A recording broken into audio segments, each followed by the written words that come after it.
colega produtor de camarão, bom dia a todos que fazem parte dessa importante cadeia produtiva, todo o pessoal do camarão. Estamos aqui em mais um Café com Camarão. Hoje vamos discutir alguns assuntos críticos para o desenvolvimento da nossa atividade. Estamos adiantando as informações sobre o trabalho, enquanto os colegas entram em nosso Café com Camarão. Tomar um cafezinho aqui, enquanto um bom dia a todos aí, nossos camarões, Lucas. Se os colegas quiserem informar se estão escutando bem, de onde estão falando, tá? Eu gostaria também de agradecer o apoio da Secretaria de Pesca e Aquicultura do Ceará, o secretário França, a Coavita, em nome do gerente Nelson. Tá? E hoje nós temos um assunto que gostaríamos de falar com vocês e tem uma relação com o trabalho que nós fazemos ao longo da semana na sala 1 da Escola de Camarão. Tem um grupo, tecnicamente falando, é um grupo de WhatsApp. Então a gente faz um resumo, então de vez em quando eu vou estar aqui olhando no prompt aqui. Tá? Só checar aqui se está tudo ok. Estou escutando bem aí, né? Só checar aqui. Desculpe. E esse assunto discutido na semana tem uma relação com a nossa conversa final da semana passada, que tinha relação com a genética, com a pós-larva, com a larvicultura. Então, teve uma discussão boa durante essa semana no grupo do WhatsApp. E essa discussão, né, antes de começar ela faz parte também de um processo de conhecimento, de busca pelo aprimoramento que todos que fazem parte da cadeia produtiva devem buscar. Eu também sou microprodutor de camarão, até para compreender como é o dia a dia desse microprodutor, e não é fácil. São muitas atividades administrativas, de produção, técnica, comercial, financeira, tudo envolvido em uma pequena unidade de produção. E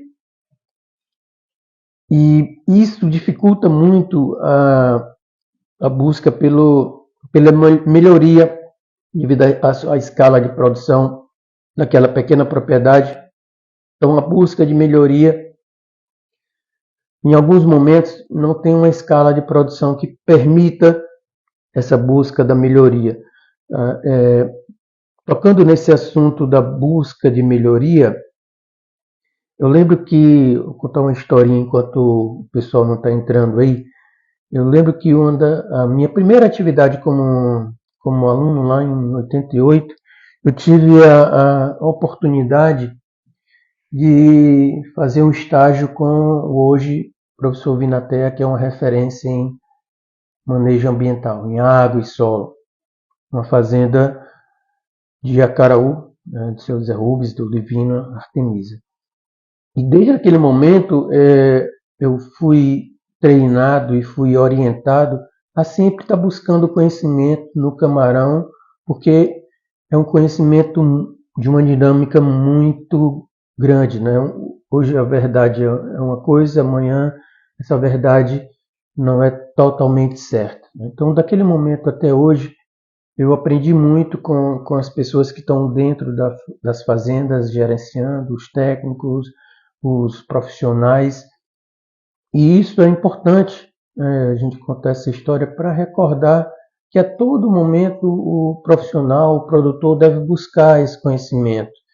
E eu também estou relatando isso até para reforçar um convite que o Itamar, da BCC, pediu a nós para que fortaleça a ida de todos os produtores, né? Nós sabemos que os micros e os pequenos têm uma dificuldade de ir à FENACAM, Mas é importante a presença da maior parte desses micro e pequenos produtores, porque nós temos um desafio grande acontecendo em nossa atividade. Um desafio que vamos contar daqui a pouco.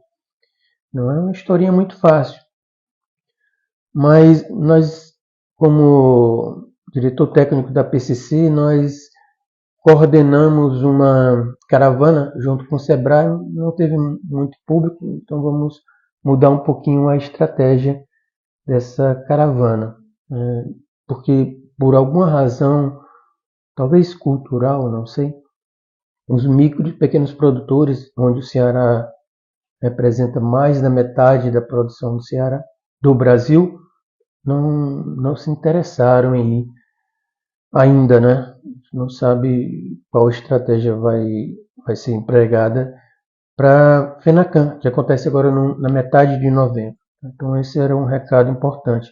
E por que essa questão da busca do conhecimento, do aprimoramento é importante, né?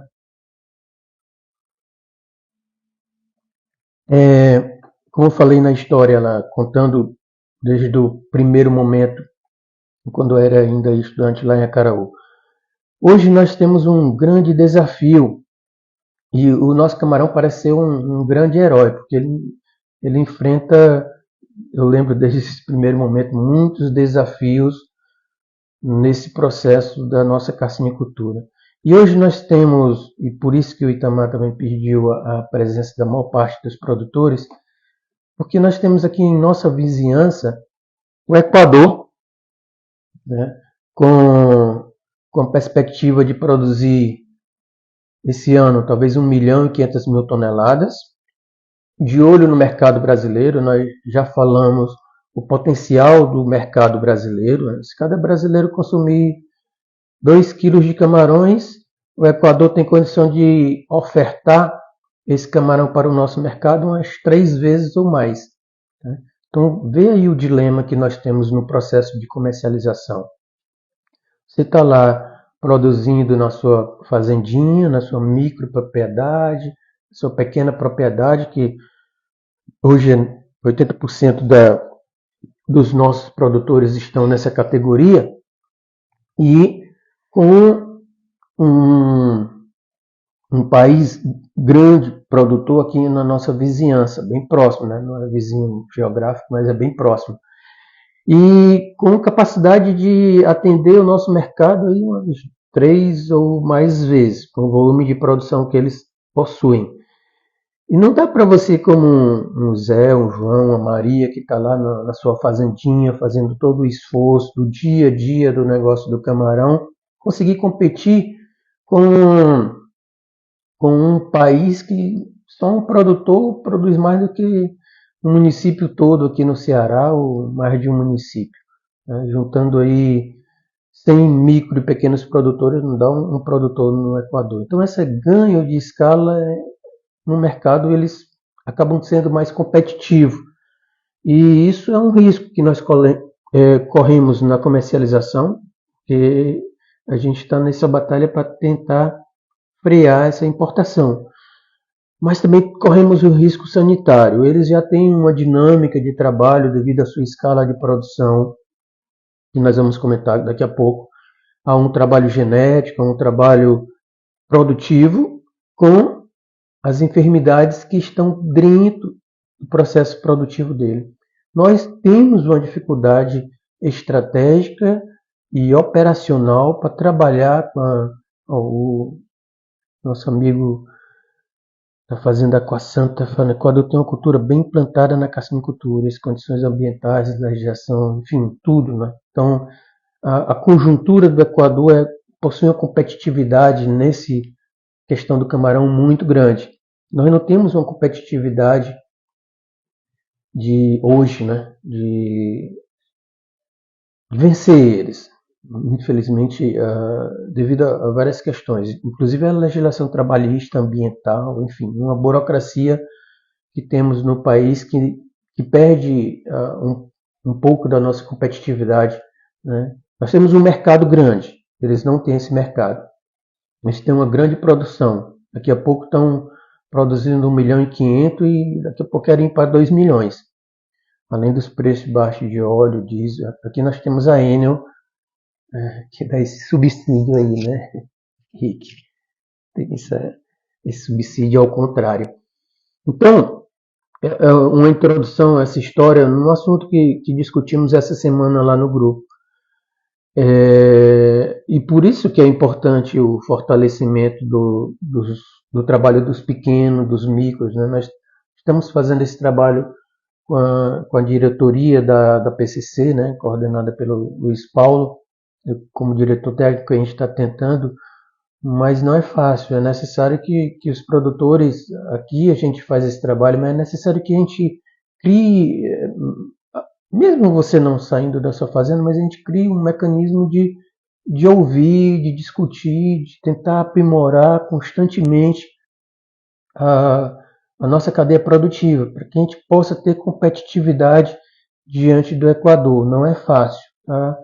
Alguns colegas já consideram que a gente, no médio e longo prazo, nós podemos sofrer muito com a competitividade do Equador aqui batendo nas nossas portas.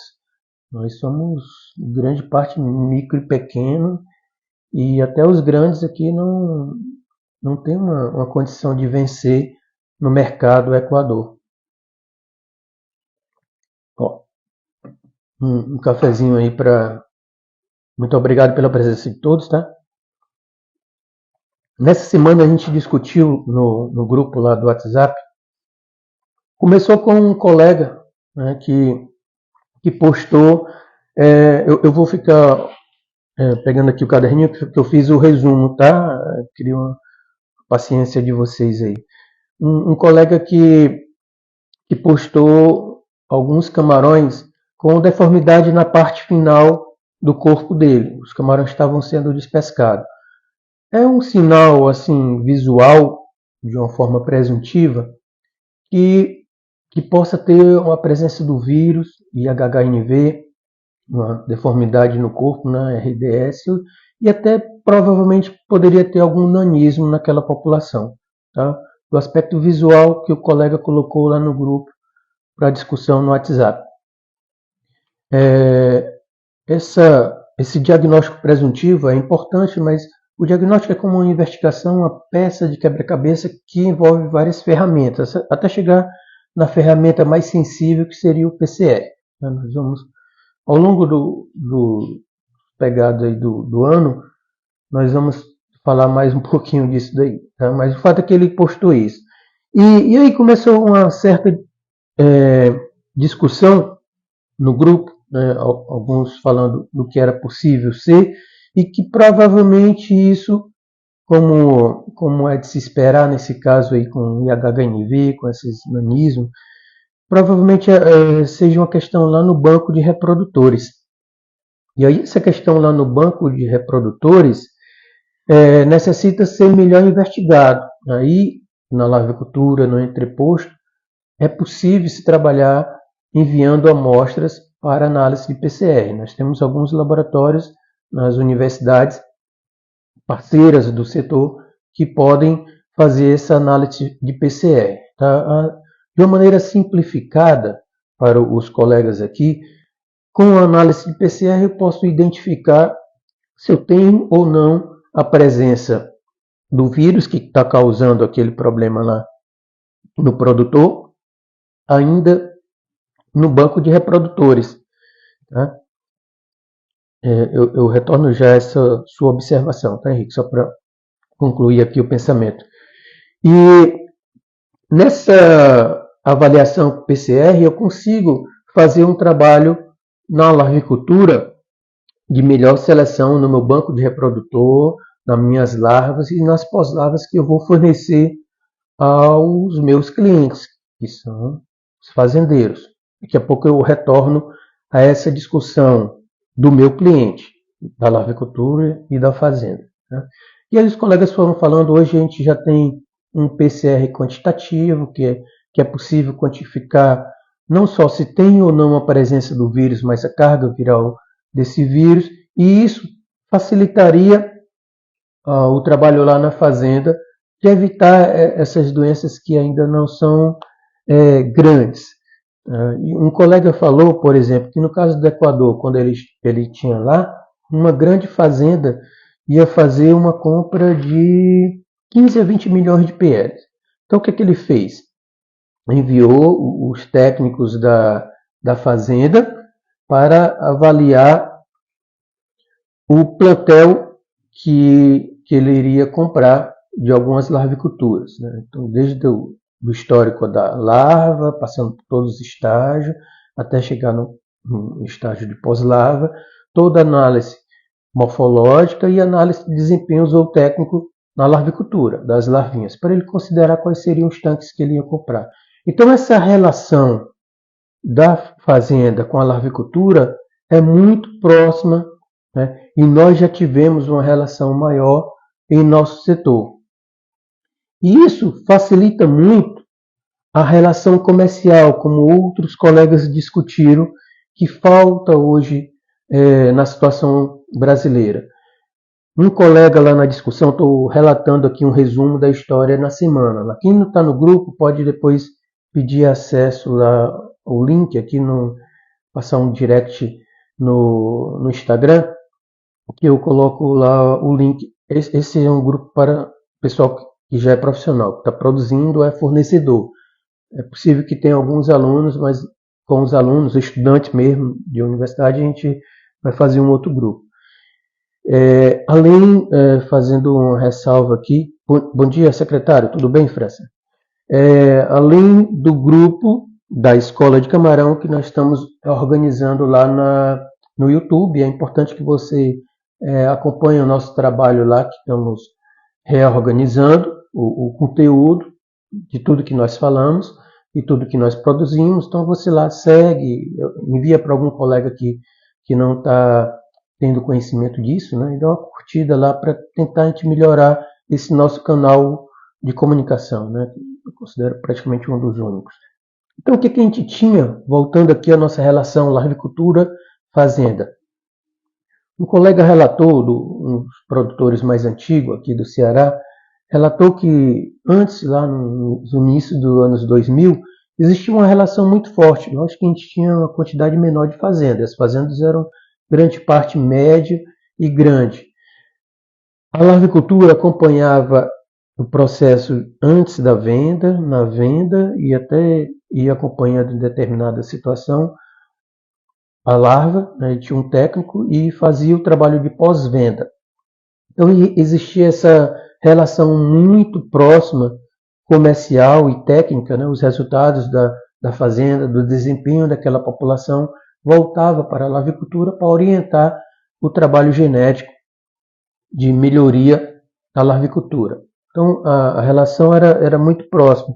E não só essa relação técnica, né, mas uma relação comercial.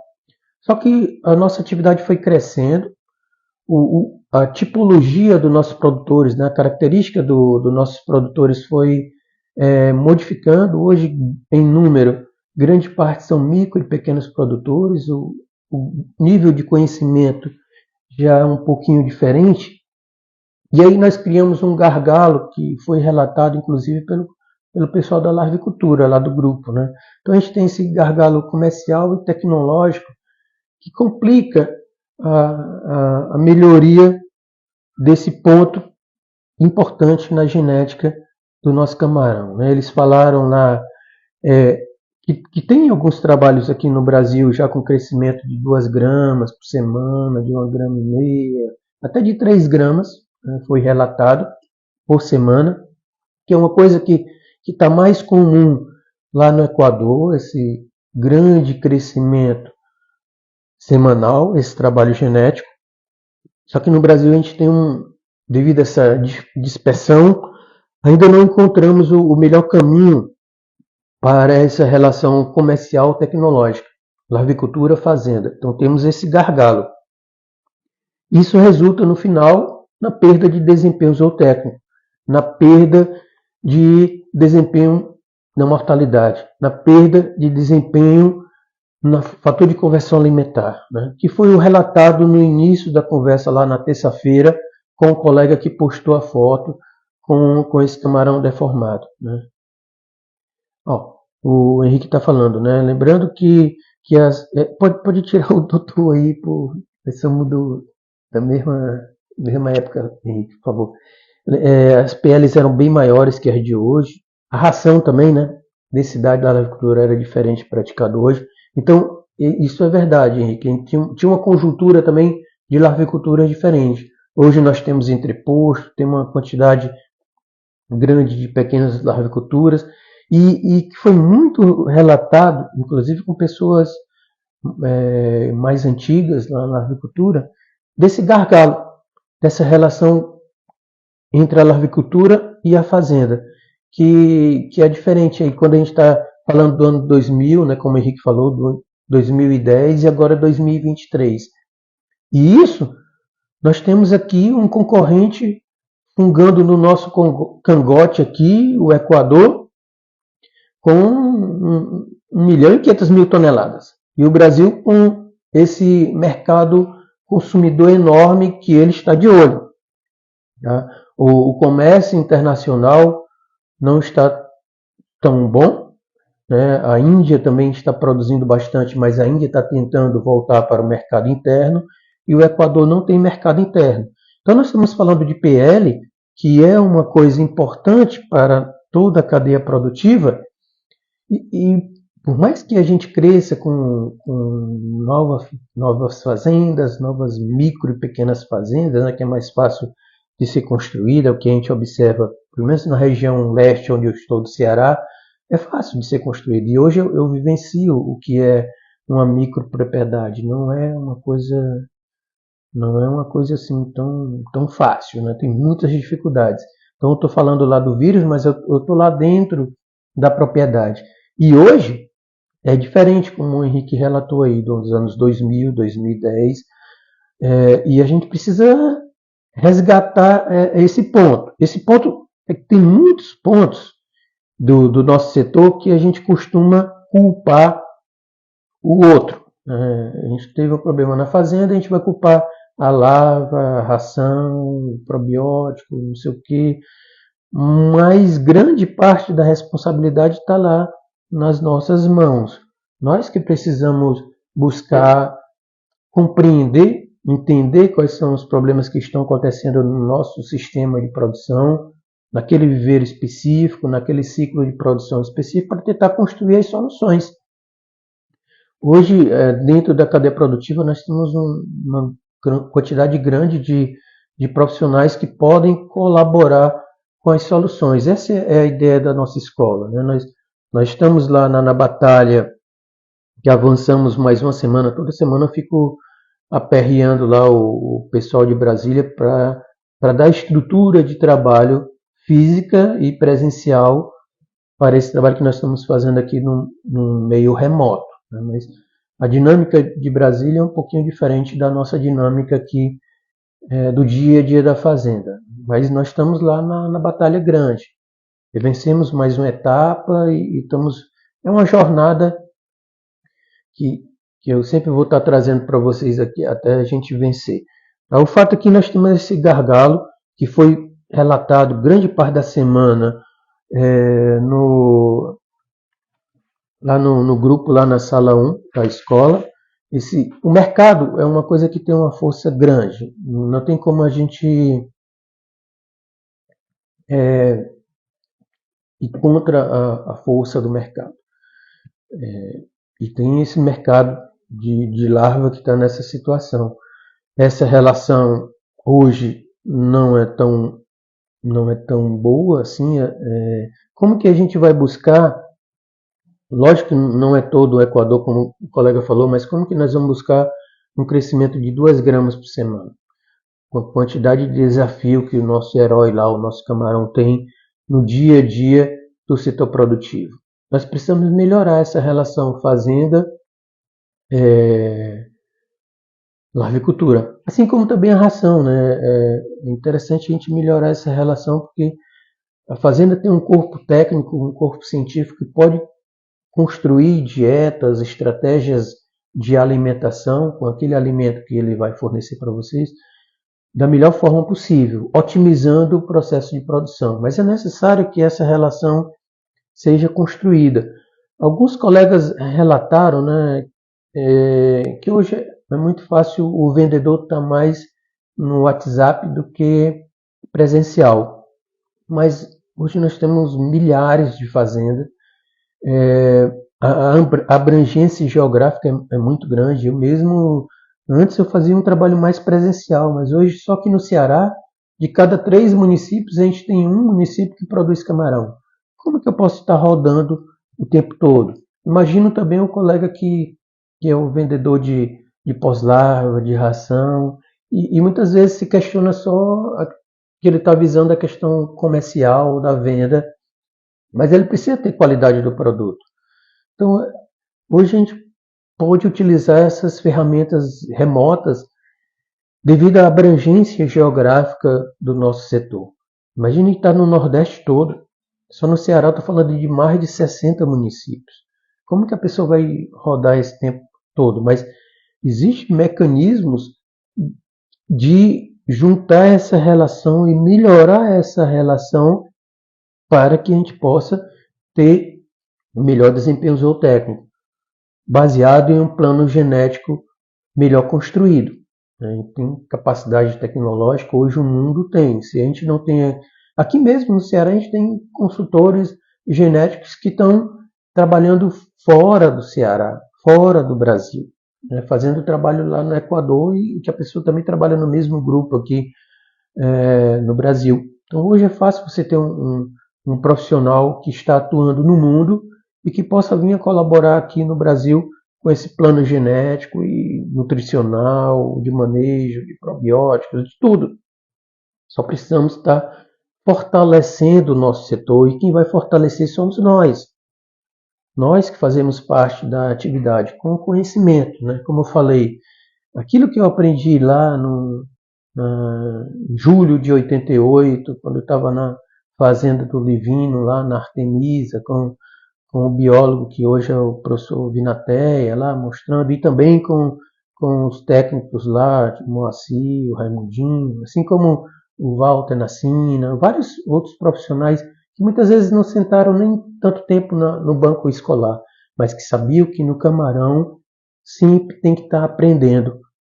É uma escola muito dinâmica o viveiro. Toda hora a gente tem que estar aprendendo ali com o camarão, com aquele viveiro, com aquele desafio na água, no solo, e hoje até com desafio principalmente fora da comporta da fazenda, com o processo de venda, de comercialização, de preço. Nós temos mais de 200 milhões de habitantes. Se cada brasileiro consumir 2 quilos de camarão, ela vai para mais de 400 mil toneladas. Mas nós temos que aprender com esse brasileiro. Como é que ele quer comer o seu camarão? Em qual cidade ele se encontra no Brasil? Nós temos talvez mais de 5 mil municípios no Brasil que não tem uma frequência comercial de atendimento de camarão. E nós fomos acostumados a vender o nosso camarão ali na comporta de despesca, camarão fresco, e grande parte nas principais capitais do Nordeste. Mas temos o restante do Brasil que pode vir a comer camarão. Então nós precisamos aprender como levar esse camarão para esse público que está querendo comer esse nosso camarão. Então temos muitas coisas que precisamos aprender, só que a velocidade, o recurso não é, o tempo, né, e o recurso financeiro não é suficiente, mas temos que aprender, somos nós que temos que fazer essa lição de casa. Tá? Hoje nós participamos da cooperativa de produtores aqui do Ceará, Copacan, temos mercado em Minas Gerais, São Paulo, buscando mercado Paraná, Santa Catarina, Goiás, Norte. Temos uma dificuldade logística, né, de indústria, de beneficiamento, de colocar as embalagenzinhas desse camarão nessas praças consumidoras, mas estamos batalhando, né? Um grupo de 30 pequenos produtores, médio e micro, como eu, mas estamos batalhando para conquistar. Então, tem que buscar aprender, né? Desde da genética que nós falamos hoje em nossa live, que A genética é uma parte importante, vital, um pilar importante. Temos o pilar da nutrição, o pilar do manejo. Tá? No começo da semana, na segunda, foi discutido bastante a parte do manejo de água. Alguns colegas estavam com dificuldade química na água e outros colegas iniciaram a discussão, não foi muito longa, a discussão maior foi na parte da genética, tá? Na parte da PL, na parte da competitividade nesse crescimento, na sobrevivência em não adoecer. Então, teoricamente, a gente guardar um patrimônio, uma herdabilidade de resistência à doença e de crescimento não é tão fácil, na teoria, né? Mas o Equador está mostrando que é possível. Eles têm uma quantidade grande de doenças que nós não temos aqui no Brasil, que é um outro risco da importação, mas eles estão conseguindo vencer esse programa genético, né? Principalmente com o resultado que está tendo aí todo ano, ninguém sabe até quando, né? Mas todo ano eles estão aumentando a produção, já vão para 1.500.000 toneladas. A gente, para chegar em 100 mil toneladas, 2001, 2002, eu estava lá mexendo com o camarão com anim, iniciando anim. E naquele período era para a gente ter chegado a 100 mil toneladas no nosso planejamento do setor. 2001, 2002. Hoje, nós estamos em 2023. Há alguns anos atrás, aí, talvez 2021, 2022, que nós chegamos a 100 mil toneladas. Então, 20 anos da nossa história para a gente, no meio do caminho, esse atropelo para a gente ultrapassar as 100 mil toneladas. E o Equador, com a dinâmica do setor, está lá chegando em 1.500.000 toneladas. Então nós temos que fazer o nosso dever de casa para competir no mercado, né? Até dentro do nosso mercado. Nós estamos falando aqui do nosso mercado de camarão, que tem um potencial enorme de consumo, mas que nós precisamos competir com ele. Deixa eu tentar voltar aqui uma pergunta que o Henrique. Lembrando que o Equador só tem 1,8. Aqui. Isso. O Equador, se juntar o estado do Ceará, talvez ali com o Piauí, a gente tem a área do Equador, para você ter uma noção, né? Então o Equador, como o Henrique falou, ele é 1,8 vezes maior, menos de 2 Ceará, tá? É como se pegasse o Ceará, mas o Piauí, a gente tem a área geográfica do Equador, que está produzindo esses números todos aí, vai para 1.500.000 toneladas, com essa dinâmica toda. A única falha deles é que não tem o mercado, que não tem como temos no Brasil, né? E se o mercado é um bicho danado. Se ele quiser importar esse camarão do Equador, ele vai importar e a gente não segura. Tem que tentar adotar alguma política sanitária através de um instrumento público de política que nós estamos buscando, né? O Itamar já está fazendo esse movimento importante para o nosso setor, por isso que a gente reforça a importância de estar vocês junto às associações estaduais, a Associação Brasileira, está lá presente na FENACAN, porque fortalece esse trabalho que é feito de apoio ao setor. Tá? Então a gente está tentando frear essa importação, porque o Equador está começando a gostar do nosso mercado. Produzir, eles já mostraram que tem eficiência. E essa é a nossa pauta, né, de frear a importação, porque eles estão interessados em exportar, vender camarão aqui para o Brasil. E nós estamos falando toda essa nossa dificuldade de produção. Imagina ele entrando aqui com esse volume de camarão e com esse volume de doenças que possui lá no setor. Tá? Então é um desafio muito grande que nós precisamos trabalhar esse desafio. Tá? Então, em resumo, nós temos hoje, nessa semana, em nosso Café com Camarão,